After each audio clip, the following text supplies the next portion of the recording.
Selamat datang di Twinkle Stars Channel. Hari ini kita akan menyelami sejarah salah satu kerajaan Islam terbesar di Nusantara, Kerajaan Mataram Islam.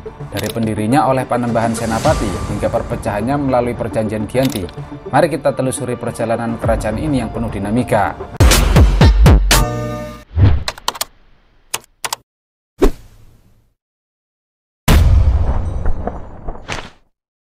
Asal-usul dan pendiri Mataram Islam.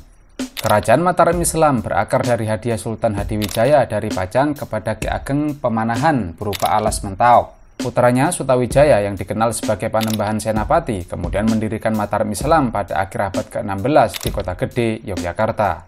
Ekspansi dan konsolidasi kekuasaan.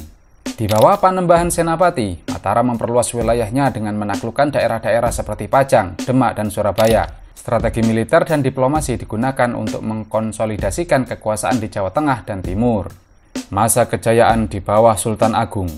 Sultan Agung memerintah dari 1613 hingga 1645 dan membawa Mataram ke puncak kejayaannya. Ia dikenal karena penyerbuan ke Batavia pada 1628 dan 1629 untuk melawan VOC, meskipun tidak berhasil merebut kota tersebut. Sultan Agung juga mengintegrasikan budaya Islam dengan tradisi Jawa, menciptakan kalender Jawa Islam.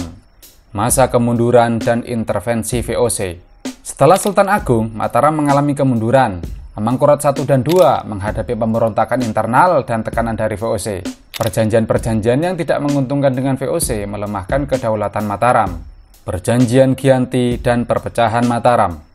Pada 1755, Perjanjian Giyanti ditandatangani, membagi Mataram menjadi Kesultanan Yogyakarta dan Kesunanan Surakarta. Perjanjian ini difasilitasi oleh VOC untuk mengendalikan kekuasaan di Jawa. Warisan budaya dan arsitektur. Mataram meninggalkan warisan budaya yang kaya, termasuk arsitektur seperti Masjid Kota Gede dan Kompleks Makam Imogiri. Integrasi Islam dan budaya Jawa terlihat dalam seni, sastra, dan tradisi yang masih hidup hingga kini. Kesimpulan dan relevansi sejarah Mataram. Sejarah Mataram Islam adalah cermin kompleksitas politik, budaya, dan agama di Nusantara pada masa transisi besar-besaran. Dari sebuah hutan belantara di Mentaok, Mataram berkembang menjadi kekuatan dominan di Jawa, terutama di bawah Sultan Agung yang memperjuangkan kemandirian terhadap kolonialisme Eropa. Namun, sejarah juga mencatat bahwa kekuasaan besar pun bisa terpecah oleh konflik internal, tekanan eksternal, dan persekongkolan politik, sebagaimana tercermin dalam Perjanjian Giyanti yang membelah Mataram menjadi dua kekuasaan baru di bawah bayang-bayang VOC.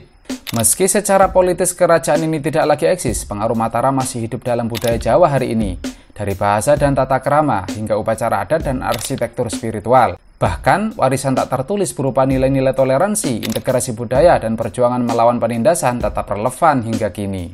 Dengan mempelajari sejarah Mataram Islam secara ilmiah, kita tidak hanya mengenang masa lalu, tetapi juga belajar tentang tantangan membangun peradaban yang berakar kuat, namun tetap terbuka terhadap perubahan zaman.